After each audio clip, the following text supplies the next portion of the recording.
ఏస్కేల్ని తీసుకెళ్లి ఎండిపోయిన లోయలో కూర్చోబెట్టి ఈ ఎండిపోయిన ఎముకలన్నీ బతుకుతాయంటే నాకేం తెలుసు దేవా చెప్పండి, ఏమంటాడండి? నాకేం తెలుసు దేవా అంటే నువ్వు పలుకు, ఏమంటాడండి దేవుడు? నువ్వు ప్రవచించు, నువ్వు పలుకు అన్నప్పుడు ఆ ఏస్కేలు పలుకుతా ఉండగా, ఏస్కేలు మాట్లాడుతూ ఉండగా ఎండిపోయిన ఎముకలన్నీ గొప్ప సైన్యముగా నిలబడతాయి. హల్లెలూయా. అంటే ఏస్కేలు స్వరానికి ఏమిచ్చాడు దేవుడు? అభిషేకాన్ని ఇచ్చాడు. ఈరోజు మీకు కూడా ఒక మాట చెప్తున్నా, ప్రార్థన చేస్తుంటే కార్యం జరగాలంటే మన స్వరాలు దేవుడి యొక్క హస్తంతో తాకబడాలి.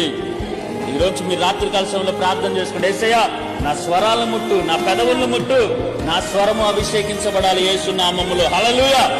మీ ప్రార్థన శక్తివంతంగా ఉండాలి అంటే, ఊరంతా కదిలించబడాలి అంటే, సేవకులు లేవనెత్తబడాలంటే, దెయ్యాలు వెళ్ళగొట్టబడాలంటే, స్వస్థతలు జరగాలి అని అంటే ఈ స్వరము ముట్టబడాలి, ఈ స్వరము అభిషేకించబడాలా.